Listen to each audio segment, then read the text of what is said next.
Good morning भाई, स्वागत है आप सबका आपके अपने यूट्यूब चैनल श्री राम सेतु पर। बहुत बहुत धन्यवाद सबका जुड़ने के लिए। वेरी गुड मॉर्निंग भाई। तो कल हमारी क्लास नहीं हो पाई थी। आज हमारी क्लास है, तो हम आज जो चर्चा करेंगे भाई, वो हमारी पहले से जो हमारा जो टॉपिक चला आ रहा है, संविधान संविधान के विषय में हमने कुछ ऐतिहासिक जो उसके महत्वपूर्ण जो पड़ाव थे उनके बारे में बात की थी। 1773 का रॉलेट एक्ट जो हमारा सॉरी जो रेगुलेटिंग एक्ट है, वहां से लेकर हमने 1861 और जो है आपका 1909 1919 तक के जो मॉन्टेग्यू चेम्सफोर्ड जो सुधार है, उन तक हमने बात की थी।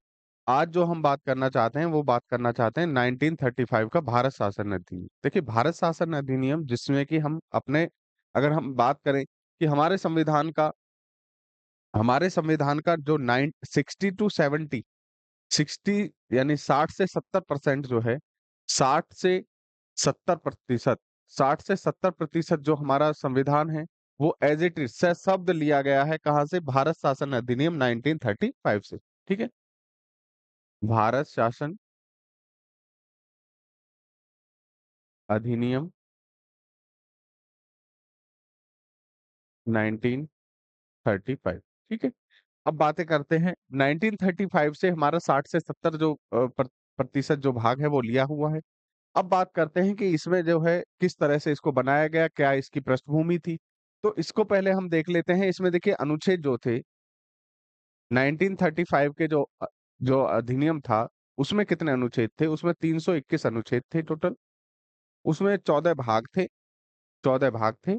और उसमें अनुसूचियां जो थी, हमारी जो अनुसूची है, जब हमारा संविधान लागू हुआ 26 जनवरी 1950 से लागू हुआ, तो कितनी संविधान में हमारे अनुसूचियां थी? 8 अनुसूचियां थी। लेकिन 1935 के जो हमारा भारत शासन अधिनियम है, उसमें उसमें 10 अनुसूचियां थी। ठीक है,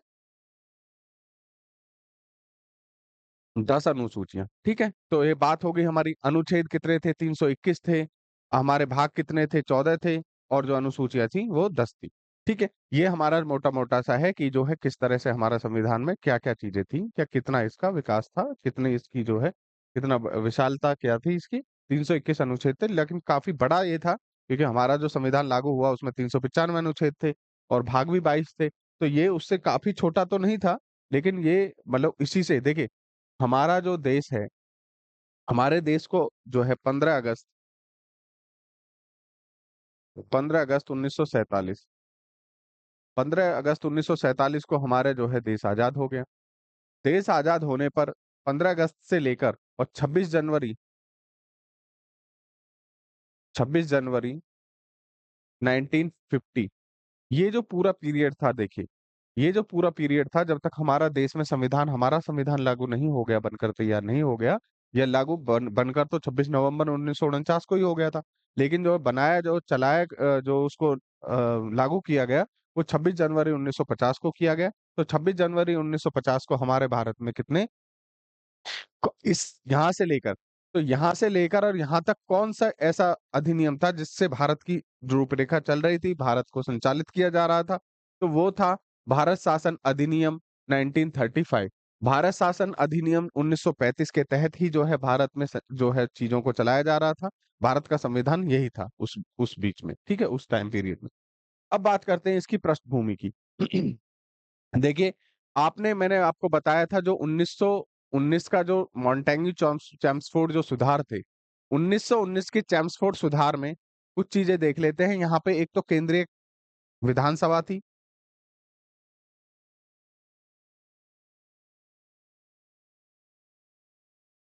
केंद्रीय विधानसभा थी और एक राज्य परिषद। केंद्रीय विधानसभा और राज्य परिषद थी कहाँ? 1919 के अधिनियम में। अब यही केंद्रीय विधानसभा और जो है, इसमें कितने सदस्य थे? 145 थे। इसमें कितने सदस्य थे? 60 थे। ठीक है, अब ये चीजें धीरे धीरे हम देखेंगे कि किस तरह से और आगे बढ़ी।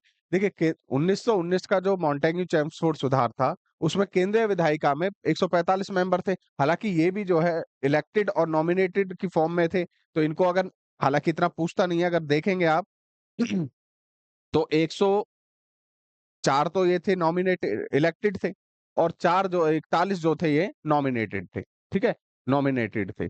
तो ये चीजें देख लेंगे। इसमें भी इसकी अगर बात करते हैं कि भाई इसमें कितने थे, तो 34 और 26 इसमें भी थे। इसमें 34 और 26 इसमें ये इलेक्टेड थे और ये नॉमिनेटेड थे। ठीक है, ये चीजें थी। तो इसी तरह जो है हमारे जो विधानसभा, केंद्रीय विधानसभा और केंद्रीय राज्य जो हमारी राज्य परिषद है, उनका जो क्या था, क्योंकि द्वैसदनात्मक, देखिए ये केंद्र में थी, ये केंद्र में द्वैसदनात्मक व्यवस्था थी।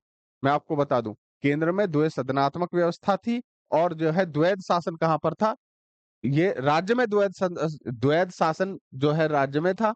और जो है यहाँ पर क्या था, द्वैध शासन राज्य में था और केंद्र में जो है द्वैसदनात्मक व्यवस्था थी। ठीक है, मैंने आपको कल बताया भी था कि केंद्र में जो है द्वैध शासन था।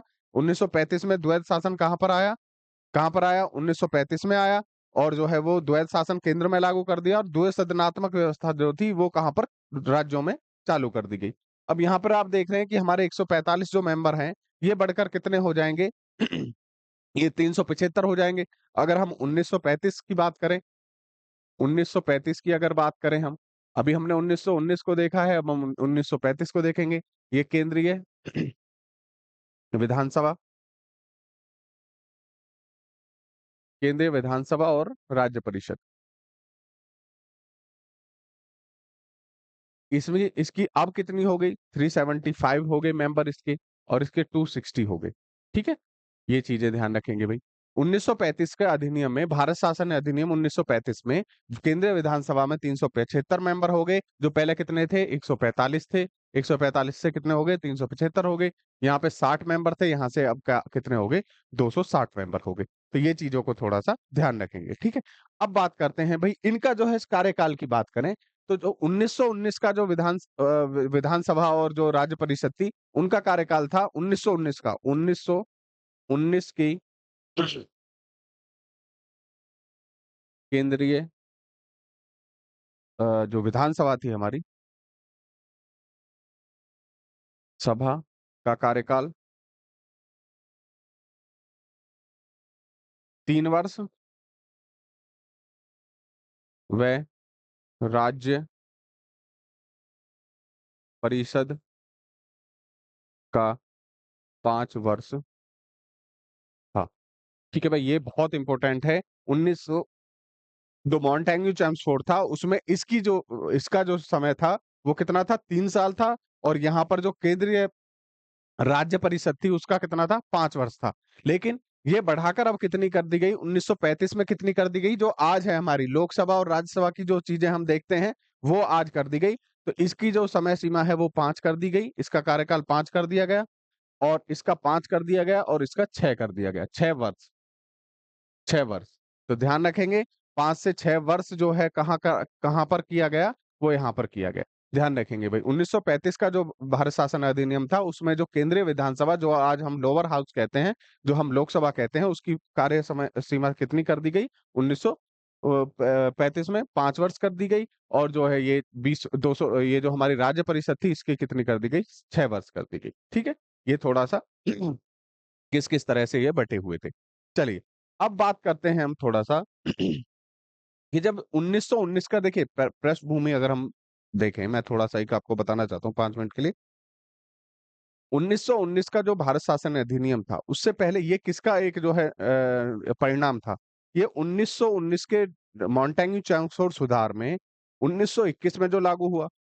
1919 में इन्होंने एक जो है क्या किया था, एक जो है विश्वास दिलाया था भारतीयों को कि हम 10 साल बाद, इसके 10 साल बाद यानी कि 1929 में एक जो है आपके पास अधिनियम लेकर आए, एक जो है कमेटी गठित करेंगे। वो कमेटी क्या करेगी, वो कमीशन क्या करेगा, इस जो हमारा अधिनियम, क्योंकि देखिए भारतीय इससे असंतुष्ट थे। भारतीयों को इसमें कुछ भी ऐसा नहीं लग रहा था कि ये भारत के लिए सही निर्णय ले पा रही है, ये जो अधिनियम था। तो भारतीयों को संतुष्ट करने के लिए, उनके संतुष्टि को शांत करने के लिए अंग्रेजों ने क्या कहा कि हम 1929 में एक अधिनियम लेकर, हम जो एक कमीशन लेकर आएंगे इसके 10 साल बाद, जो इसका मूल्यांकन करेगा, इसकी जो है क्या करेगा, इसको देखेगा, इसका जो है समीक्षा करेगा कि किस तरह से इसको चीजें सही हैं या नहीं है। अब क्या हुआ, 1919 में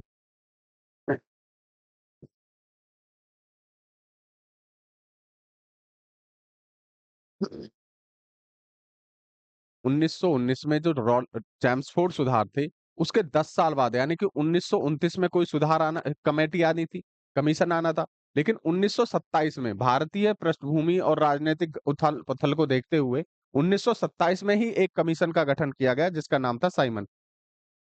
साइमन सर जॉन साइमन की अध्यक्षता में साइमन कमीशन, ठीक है? सर जॉन साइमन की इस अध्यक्षता में 1927 में एक कमीशन की गठन गठन किया गया। 1927 में 2 साल पहले ही 2 साल पहले ही कर दिया गया। 1927 में क्या था? Simon commission. अब साइमन कमीशन की जो रिपोर्ट्स थी, वो जो है साइमन कमीशन अब पूछ लेता है कई बार बना कब? 1927 में। भारत कब आया? 1928 में। भारत आया 1928 में। अब जब ये भारत आएगा तो इसमें देखिए 7 मेंबर्स थे, 7 मेंबर्स थे। सारे के सारे व्हाइट थे।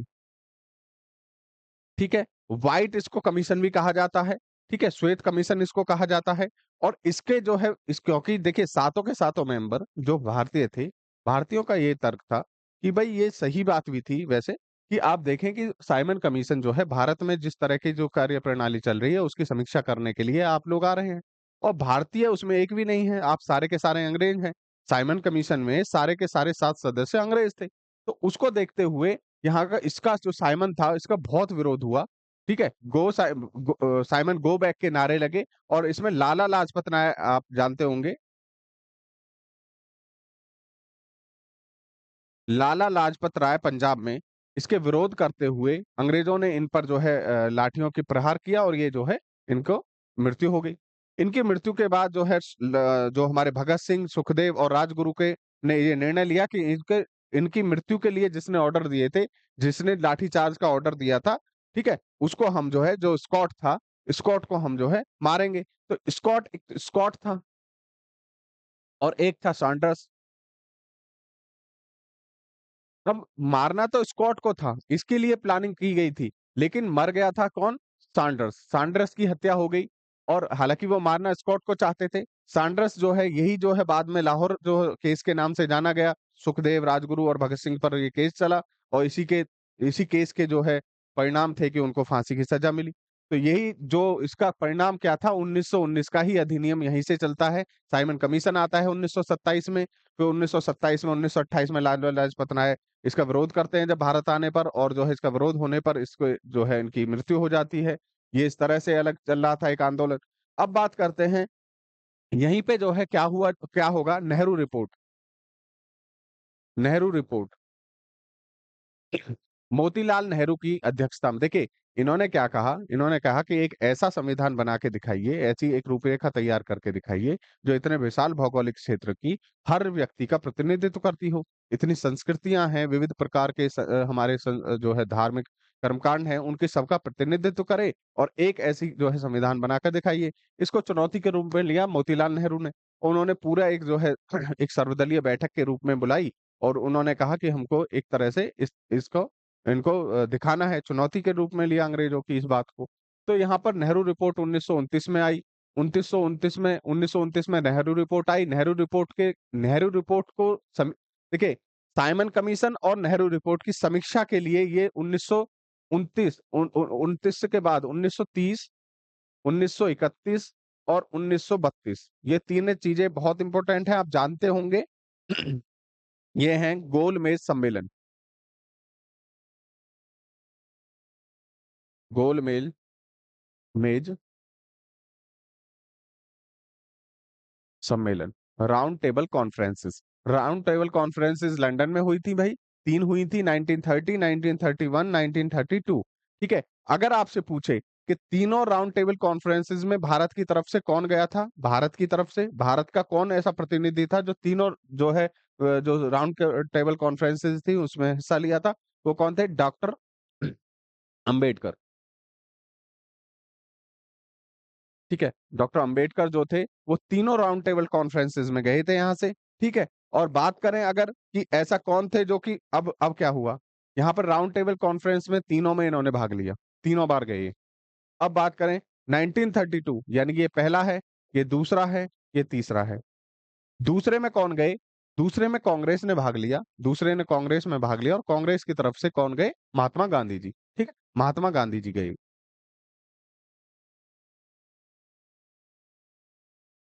महात्मा गांधी जी कहाँ गए? 1931 में राउंड टेबल कॉन्फ्रेंस के लिए कहाँ गए? लंदन गए। और यहीं पे उनको जो है किसके द्वारा, वेस्टर्न चर्चिल के द्वारा क्या कहा गया था? अर्धनग्न फकीर। अर्धनग्न फकीर जो है वहीं से सीढ़ियों से उतरते हुए उनको कहा गया था, ठीक है। तो ये गांधी जी को कहा गया 1931 में। अब जो है 1932 में, क्योंकि ये हम जो है कांग्रेस फिर से नहीं गई, तो ये जो है एक फेलियर रहा, राउंड टेबल कॉन्फ्रेंस जो है कुछ भी नहीं निकल पाया इससे। अब इसके बाद जो है 1932 के बाद ये क्या करेंगे, इंग्लिश जो है, इंग्लिश जो ब्रिटिशर्स हैं, वो 1933 में एक जो है एक जो है एक जो व्हाइट पेपर पास करते हैं, यानी कि श्वेत पत्र जो है, एक जो है व्हाइट लेटर जो है, एक व्हाइट जो है पेपर पब्लिश करते हैं इसकी रिपोर्ट्स के। और यही व्हाइट पेपर होगा। और इसी के बाद जो है वो एक निर्णय करते हैं कि हम जो है 1935 में ये भारत शासन अधिनियम लेकर आएंगे। यही चीज थी कि इसमें भारत शासन अधिनियम 1900, फिर भारत शासन, इसके बाद भारत शासन अधिनियम, भारत शासन अधिनियम 1935 बन गया है यहाँ पर। ठीक है, 1935, जो 1935 है, 1935 को बनने की पृष्ठभूमि मैंने आपको बताई, 1919 से चालू होती है और इस तरह धीरे धीरे धीरे धीरे चलकर यहाँ पर आती है। ये हमने देख ली। अब बात करते हैं इसमें बहुत जो आमूल चूल जो बदलाव हुए वो क्या थे। इसमें देखिए इसको बहुत से और नामों से भी जाना जाता है, जैसे कि देखिए, अब देखिए जैसे वाई अब हम बताए, मैंने आपको बताया 60 से 70% जो भाग है हमारा, वो शब्द ले लिया गया है। वो मैंने अभी बताया कि 3 साल, अभी जो हमारी जो केंद्रीय विधानसभा है उसका, यानी कि जो लोकसभा है उसका कितना कार्यकाल है? 5 वर्ष है। जो हमारे राज्य परिषद है, जैसे कि आज लोकसभा है, ऊपरी सदन है, वो उसका कितना है? 6 वर्ष है। तो वो वहीं से लिए गए हैं। ठीक है। अब बात करते हैं इसमें और जो चीजें थी, इसमें क्या क्या था कि जो इसकी शक्तियां थी, 1919 के जो अधिनियम था उसमें जो शक्तियां थी वो केंद्र के पास थी, केंद्रीय सूची और राज्य सूची, जिनको पहले हम ट्रांसफर्ड और जो है रिजर्व और ट्रांसफर्ड जो विषय कहते थे। अब इनके पास केंद्रीय सूची और राज्य सूची। अब 1935 में क्या हुआ? 1935 में क्या हुआ, ये 3 जगह बट गई। एक केंद्र सूची, जैसी आज हम देखते हैं, राज्य सूची, और एक थी समवर्ती सूची। समवर्ती सूची, जो अब इसमें भी क्या था कि केंद्रीय सूची, राज्य सूची और समवर्ती सूची जैसा आज है बिल्कुल, कि जो हमारे कौन से विषय होंगे, जो जो बाद के जो बचे हुए विषय होंगे वो किसके पास होते हैं? आज संसद के पास होते हैं। तब किसके पास थे वो? जो गवर्नर जनरल थे उनके पास थे, वायसराय के पास थे। तो केंद्रीय सूची थी। इस केंद्रीय सूची में देखे, इस केंद्रीय सूची में हम देखेंगे कि किस किस तरह से इसको देखा। केंद्रीय सूची में 59 विषय थे उस वक्त, 59। राज्य सूची में 54 थे। और जो हमारी समवर्ती सूची है इसमें 36 थे। ठीक है। तो इस ये भी कई बार पूछ लिया जाता है कि 1935 के जो अधिनियम है उसमें, भारत शासन अधिनियम में, केंद्र सूची में कितने विषय से? 59 थे।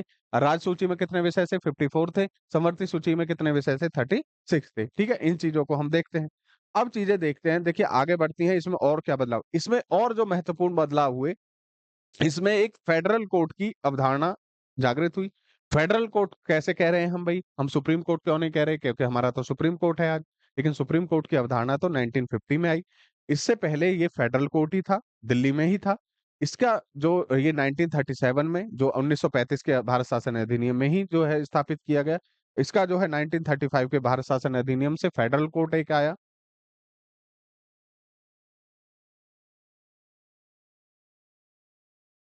फेडरल कोर्ट जो था ये दिल्ली में, फेडरल कोर्ट दिल्ली में आया। और इस दिल्ली के फेडरल कोर्ट को भारत शासन अधिनियम 1935 से कहा गया। ठीक है, 1935 के तहत जो है ये स्थापित किया गया, कहाँ पर? दिल्ली में। ये फेडरल कोर्ट क्यों था? देखिए, ये एक अपीलीय न्यायालय था, लेकिन इसके ऊपर भी आप क्या कर सकते थे? अपील कर सकते थे। वो कहाँ था? Privi council London. Privi council जो इसकी थी, Privi council, Privi council London, ठीक है, जो लंदन में प्रीवी काउंसिल थी उसमें जाकर आप जो है इसके निर्णय को जो है चुनौती दे सकते थे। इसलिए ये जो है सुप्रीम कोर्ट नहीं था। सुप्रीम का मतलब है जैसे आज हमारे डिस्ट्रिक्ट कोर्ट है, हाई कोर्ट है और फिर सुप्रीम कोर्ट है। हमें डिस्ट्रिक्ट कोर्ट से न्याय की अगर अपेक्षा रहती है और वो नहीं मिलता है तो हम हाई कोर्ट जा सकते हैं। हाई कोर्ट्स के बाद भी हम जो है अपील कर सकते हैं, कहाँ पर, कुछ मामलों में। ऐसा नहीं कि सभी मामलों में आप हाई कोर्ट से सीधे सुप्रीम कोर्ट चले जाएंगे, लेकिन कुछ मामलों में आप जो है सुप्रीम कोर्ट जा सकते हैं। ठीक है, तो ये चीजें थी। तो ये एक प्रीवी काउंसिल आपसे कई बार पूछेगा कि जो है बताइए ये क्यों थी। ये जो फेडरल कोर्ट है हमारा, जो फेडरल कोर्ट है, ये उसके निर्णय को कहाँ पर जो है हम चुनौती दे सकते थे, तो वो प्रीवी काउंसिल थी। वो कहाँ पर थी? वो कहाँ पर थी? आपकी लंदन में थी। ठीक है, एक तो ये हो गया। अब वित्तीय और जो है वाणिज्यिक सेवा चीजों को देखते हुए आरबीआई, आरबीआई की भी स्थापना इसी में की गई। ठीक है, आरबीआई की भी। और इसके देखिए मॉरिस गुएर, जो इसके पहले फेडरल कोर्ट के जो पहले जो चीफ सीजीआई थे वो कौन थे? Morris, Morris Guer. Morris Guer जो थे इसके सीजीआई थे, सी जे आई, चीफ जस्टिस। ठीक है, चीफ जस्टिस जो थे मॉरिस गुएर थे। ठीक है, इसके फेडरल कोर्ट के जो चीफ जस्टिस थे मॉरिस गुएर थे। ये भी कई बार आपसे पूछ लिया जाता है। ठीक है, अब बात करते हैं और इसमें आरबीआई की स्थापना की गई। आरबीआई की स्थापना, आरबीआई की स्थापना हुई। और जी 1937 में क्या कर दिया गया? 1937 में इसमें इसमें बर्मा को भारत से अलग कर दिया गया।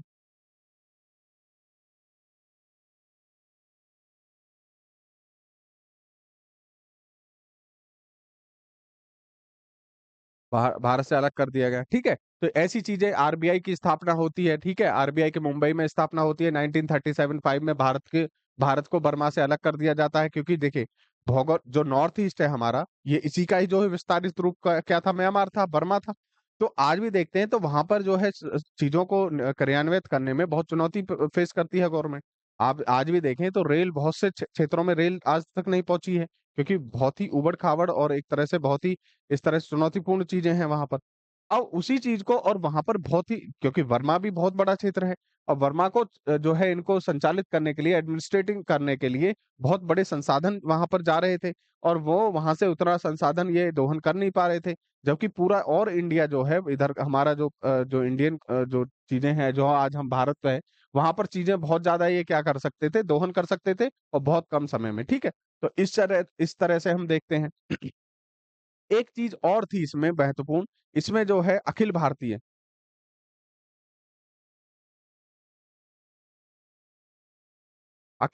संघ, इसमें अखिल भारतीय संघ, एक तो ये चीज थी, एक ये चीज थी। ठीक है, एक ये चीज थी, एक ये चीज थी। अब ये चीज देखेंगे हम, अखिल भारतीय संघ की स्थापना का एक प्रावधान था। इसको प्रस्तावित किया गया अखिल भारतीय, हालांकि ये हो नहीं पाया।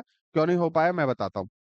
देखिए अखिल भारतीय संघ, इसमें क्या उस टाइम क्या थे? 11 जो है हमारे क्या थे? स्टेट थे, 11 राज्य थे। और ये 11 के 11 राज्य किसके अंदर थे? ये ब्रिटिश राज्य थे, ब्रिटिश क्राउन, ब्रिटिश क्राउन के पास थे 11। और ये 11 जहां पर ब्रिटिश क्राउन कहते वहीं पे ये तो जाना था इनको। जैसे कि इसमें मुंबई था, मद्रास था, बंगाल था, और ये आप देखें असम था, संयुक्त प्रांत था इसमें। ठीक है, इन चीजों से असम था, और 1935 में उड़ीसा भी अलग राज्य एक बना। तो ये 11 के 11 तो ब्रिटिश जो क्राउन था उसके अंतर जाना चाहते थे। अखिल भारतीय जो ऑल इंडिया जो एक संघ बनाना चाहते थे ये, उसमें जाना चाहते थे। लेकिन उस समय सबसे बड़ी प्रॉब्लम ये थी कि लगभग 600 से ज्यादा बड़ी रियासतें थी।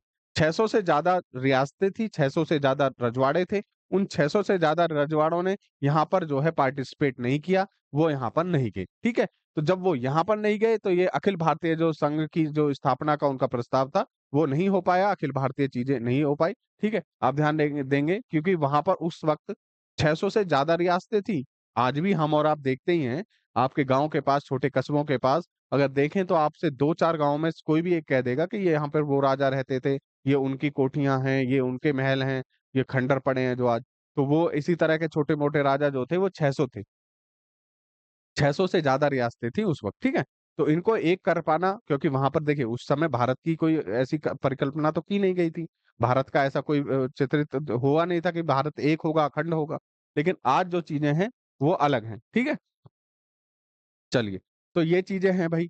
और इसमें क्या बदलाव हुए, आरबीआई की स्थापना हुई और वर्मा को अलग कर दिया गया, जो है सुप्रीम हमारा जो फेडरल कोर्ट बना, अखिल भारतीय जो स्थापना की गई थी अखिल भारतीय संघ की, ये चीजें थी। अब देख लेते हैं हमने इसके लिए क्या किया है। देखिए, यही मैंने जो बताया वही यहाँ पर एक बार और रिवाइज कर लेंगे। भारत शासन अधिनियम 1935, 1930, 31, 32 में भारतीयों की समस्याओं पर विचार करने हेतु लंदन में 3 गोलमेज सम्मेलन आयोजित किए गए। बिल्कुल ठीक है, 3 गोलमेज 1930, 31, 32, यहाँ पर महात्मा गांधी गए थे। तीनों में कौन गए थे? डॉक्टर अम्बेडकर।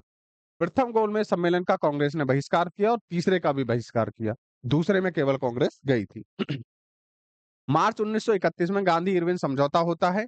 इसके कांग्रेस की ओर से महात्मा गांधी द्वितीय गोलमेज में, देखिए इरविन जो हमारा इरविन इरविन पैक्ट है, गांधी इरविन पैक्ट जो है 1931 में, आप जानते हैं, उसी में क्या था, गांधी जी को राजी कर लिया था अंग्रेजों ने में कि आप जो है आइए 1935 जो है 1931 में आइए, ठीक है। इसके बाद सांप्रदायिक निर्वाचन प्रणाली में दलितों को सम्मिलित करने के विरोध में, देखो अब ये क्या कर रहे थे, पहले 1909 में इन्होंने क्या किया, मुसलमानों के लिए अलग जो है प्रतिनिधित्व लेकर आए। 1919 के में ये जो है सिखों के लिए, एंग्लो इंडियंस के लिए और जो है ईसाइयों के लिए लेकर आए। 1935 में इन्होंने दलितों के लिए भी कर दिया। 1935 में इन्होंने अब दलितों के लिए भी करना चाहते थे। इसको लेकर गांधी जी ने यरवदा जेल में आमरण अनशन किया था। आमरण जो है अनशन किया था किसने? गांधी जी ने। गांधी जी ने। और ये यहाँ पर कम्युनल अवार्ड पंचाट की बात करते हैं, यहाँ पर सांप्रदायिक पंचाट अगर की बात करें 1932 में चालू किया गया था ये अंग्रेजों। अंग्रेज समझ चुके थे, देखिए अब इतना तो आप समझ चुके हैं, धीरे धीरे जब हम बात कर रहे हैं 1773 से लेकर और आज तक 1935 तक, कि धीरे धीरे आप देखेंगे कि 1857 में जब जो क्रांति हुई और इस क्रांति में हिंदू मुस्लिमों ने एक साथ लड़े, एक साथ जो है अंग्रेजों से लोहा लिया, तो वो इसी कारण से क्योंकि उनके धर्म पर प्रहार किया गया था। तो ये धर्म की बात को अच्छी तरह भली भांति समझ गए थे और इन्होंने यही खेल खेला। अब आगे के जितने भी अधिनियम आपने देखे, 1909 का देखा, 19 का देखा, 35 का देखा, 61 का देखा, तो 1861 का देखा, तो उसमें सब में क्या किया गया था? तो उसमें यही किया गया था कि इन्होंने जो है धर्म, जो आप बांटो और फूट डालो और राज करो, फूट डालो और राज करो की जो नीति है वो हर जगह अपनानी शुरू कर दी। ठीक है, तो कम्युनल अवार्ड स्थापित स्थापित कर दिया। यरवदा जेल में देखिए कम्युनल जो अवार्ड था, सांप्रदायिक पंचाट था, इसको यरवदा जेल में जो है अनशन किया गया जो गांधी जी के द्वारा। अब क्या होगा 1932 में अंबेडकर और गांधी जी के बीच में पूना पैक्ट होगा। पूना पैक्ट कब पूछेंगे आपसे? पूना पैक्ट कब हुआ? आपसे पूछे कि पूना पैक्ट कब हुआ, भाई कब हुआ? 1932 में हुआ, गांधी जी के और अंबेडकर के बीच में। ठीक है, 1935 के अधिनियम की मुख्य विशेषता इस प्रकार है भाई। 1919 में अधिनियम की प्रस्तावना को ही स्वीकार किया गया, इसकी कोई प्रस्तावना नहीं थी। 1919 का जो मॉन्टेग्यू चेम्सफोर्ड जो सुधार थे, उसी की प्रस्तावना को 1935 में भी स्वीकार कर लिया गया था। ठीक है, अब बात करते हैं इसके द्वारा एक अखिल भारतीय संघ मैंने बताया आपको, लेकिन जो राजे रजवाड़े थे जो 600 थे, उनको जो है हमने नहीं जगह दी। ठीक है, अब इसको देखते हैं। भारतीय राजनीति में एकीकरण की दिशा में पहला महत्वपूर्ण कदम कहा जाता है, बिल्कुल। अधिनियम में निर्देशों के उपकरण, देखिए यहाँ पे देखिए, निर्देशों के उपकरण से ही नीति निर्देशक तत्व जो हमारे 36 से 51 तक हैं, अनुच्छेद 36 से 51 भाग 4 में जो 36 से 51 है, आयरलैंड से लिए गए हैं। आयरलैंड ने भी स्पेन से लिए हैं और आयरलैंड से हमने लिए थे 1935 के अधिनियम में। नीति के उपकरण, नीति के निर्देशों के उपकरण ही आज नीति के निर्देशक तत्व हैं। ठीक है, इस तरह से फेडरल कोर्ट की स्थापना हुई, मैंने बताया। उसके मॉरिस गुएर जो है उसके पहले जो है चीफ जस्टिस थे। और जो है लोक सेवाओं की, इसमें जो फेडरल जो एक सर्विस कमीशन है, उसकी भी स्थापना का प्रावधान था। हालांकि इसमें यह भी प्रावधान था प्रोविंशियल सर्विसेज, जो स्टेट की सर्विसेज हैं, उनके लिए भी प्रावधान था। लेकिन इसमें कहा गया कि एक से ज्यादा राज्य के लिए भी एक जो है क्या हो सकती है, एक से ज्यादा राज्यों के लिए भी एक ही जो है समिति हो सकती, एक ही जो है सर्विसेज, प्रोविंशियल सर्विसेज जो है हो सकती है, जो कि एक से ज्यादा राज्यों में नियुक्तियां करेगी। ठीक है, केंद्र और राज्यों के बीच में मैंने विषयों के बंटवारे की बात कही थी। ठीक है, अब हमें देखिए, संघ सूची में इतने थे, राज्य सूची में इतने और संवर्ती सूची में इतने थे। अवशिष्ट विषयों को कानून बनाने के लिए गवर्नर जनरल की मैंने बात की थी, गवर्नर जनरल के पास होता है, जैसे आज संसद के पास होता है। ठीक है, 1935 की मुख्य जो, ये मैंने बता दिया। 1935 के बनाने का मुख्य आधार कौन सी रिपोर्ट थी? साइमन कमीशन था। 1928 में भारत आया, हालांकि ये 1927 में बना था लंदन में। और 7 मेंबर थे, सातों के सातों वाइट थे, सातों के सातों वाइट थे। और इसलिए इसको साइमन कमीशन को जो है स्वीकार नहीं किया गया। ठीक है, इसी के बाद जो चीजें बदली। तो हमने देख लिया भाई 1935 का अधिनियम भी हमने आज देखा। इसमें से काफी क्वेश्चन तो नहीं, लेकिन बहुत इंपॉर्टेंट क्वेश्चन है इसमें, जैसे साइमन रिपोर्ट्स पूछ ली जाती है आपसे। ठीक है, और आपसे पूछ लिया जाता है पहला जो फेडरल कोर्ट था वो कहाँ स्थापित हुआ, उसके चीफ जस्टिस कौन थे, आरबीआई की स्थापना किस अधिनियम के तहत हुई। ठीक है, ये सारी चीजें हैं, बहुत इंपॉर्टेंट है, इनको देख लीजिएगा एक बार। बाकी आपकी नेक्स्ट जो क्लासेस हैं हमारी कंटिन्यू रहेंगी। ठीक है, अब चीजें देखिए।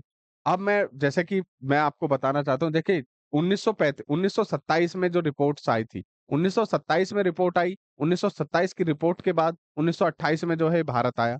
भारत आने पर इस जो क्वेश्चन है इसके आधार पर अगर देखें हम, तो यहाँ पर क्या चीजें थी, साइमन कमीशन। साइमन कमीशन ही इसका जो है मील का पत्थर रहा इसके बनाने के लिए, क्योंकि जो है उसको अस्वीकार कर दिया गया, मैंने बताया। आने वाली क्लासेस में हम इसके जो बाद की जो बातें हैं, जैसे कि हम देखेंगे जो है कैबिनेट मिशन जो भारत आया, कैबिनेट मिशन किस तरह से आया, किस तरह से उसने अपने जो है चीजों को विस्तारित किया। कैबिनेट को अगर मैं आपसे पूछूं भाई कि कैबिनेट मिशन को कैबिनेट क्यों कहते हैं, कैबिनेट मिशन क्यों कहते हैं, जो कैबिनेट मिशन आया, जो आप जानते हैं, जो हमारे सर स्टीफन क्रिप्स आए, ये भी अलेक्जेंडर आए। ठीक है, ये जो तीन जो सदस्य थे, ये कैबिनेट क्यों कहा गया, क्योंकि देखिए वहां पे वेस्टर्न चर्चिल की जो है, चर्चिल की सरकार थी, कंजर्वेटिव पार्टी के वेस्टर्न चर्चिल थे, और एटली जो थे वो कौन से के थे, लेबर पार्टी। लेबर पार्टी की सरकार थी। द्वितीय वर्ल्ड वॉर के बाद वहां पे सरकार चेंज हो गई थी। अब जो है एटली की सरकार थी, यानी कि लेबर पार्टी थी। लेबर पार्टी के द्वारा वहां पर क्या किया जाएगा, लेबर पार्टी के द्वारा तीन जो केंद्रीय मंत्री होंगे, कैबिनेट जो मंत्री होंगे वहां के, लंदन के, ब्रिटेन के, तीन कैबिनेट मंत्रियों को भारत भेजा जाएगा, भारत के लिए एक कानून व्यवस्था बनाने के लिए, एक संविधान के निर्माण की प्रक्रिया की जो है रूपरेखा तैयार करने के लिए। वो एक संविधान सभा जो हमारी बनेगी बाद में। संविधान सभा के पहले भी जो हम चीजों को देखते हैं, संविधान सभा से पहले क्या क्या होगा, वहां पे चुनाव होंगे, वो चुनाव किस तरह से होंगे, क्या क्या चीजें होंगी, क्या क्या प्रक्रियाएं होंगी, वो सारी चीजें हम आने वाली क्लासेस में आसानी से पढ़ पाएंगे, देख पाएंगे। ठीक है, तो फिलहाल हमने ये देखा। अब इसमें जो है, इसमें एक चीज और रह गई थी भाई, एक चीज और रह गई थी।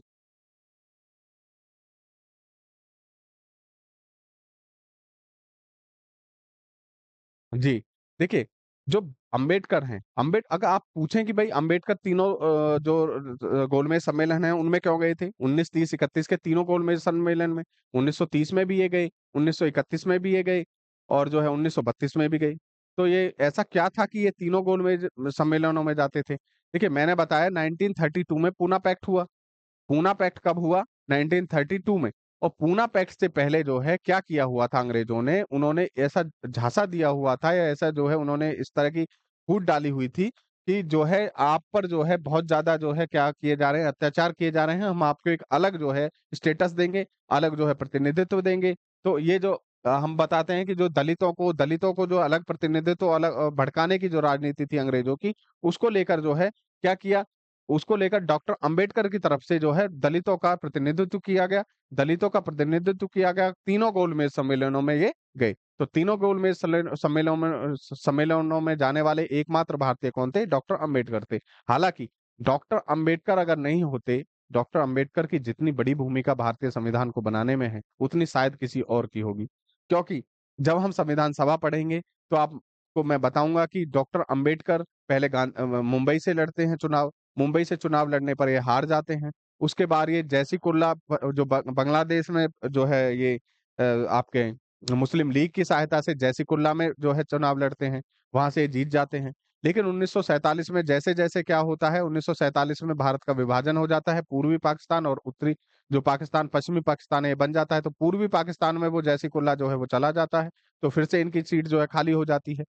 इनकी इतनी महत्वता थी, इतने पढ़े लिखे थे, इतने ज्ञानी थे, इंटेलेक्चुअल थे, और ज्ञाता थे, विद्वान थे जो है संविधान के। दुनिया में जब हमारे भारतीय गए तो उन्होंने कहा कि आप, हम एक संविधान बनाना चाहते हैं, आप हमारी मदद कीजिए। तो उन्होंने खुद कहा कि आपके भारत में इतना बड़ा विद्वान बैठा हुआ है और आप हमारे पास आए हैं। उन्होंने बात की थी डॉक्टर अम्बेडकर की। अब यहाँ से क्या होगा, जो हमारे भारतीय संविधान सभा के जो संवैधानिक सलाहकार हैं, ठीक है, B N Rao, B N Rao जो थे, उन्होंने क्या किया, उन्होंने बम्बई के जो प्रधानमंत्री थे उस समय प्रधानमंत्री होते थे, उनको पत्र लिखेंगे, उनसे कहेंगे कि एक सीट जो है खाली कीजिए, जिससे कि हम जो हम वहाँ से किसको भेज सकें, डॉक्टर अम्बेडकर को वहाँ से जो है जिता सकें और जो है संविधान सभा में लेकर आ सकें।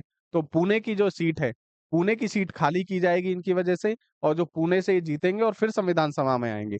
तो इनकी महत्वता इतनी थी, ठीक है? बेनेगल नरसिंह राव जो थे हमारे संविधान सभा के जो संविधान सलाहकार थे, संवैधानिक सलाहकार थे, आप जानते हैं। चलिए तो भाई, ये बातें जो है हम नेक्स्ट क्लास में करेंगे सारी। तो आज के लिए इतना ही, आप सब जुड़े रहे, आपका बहुत-बहुत धन्यवाद। Thank you very much.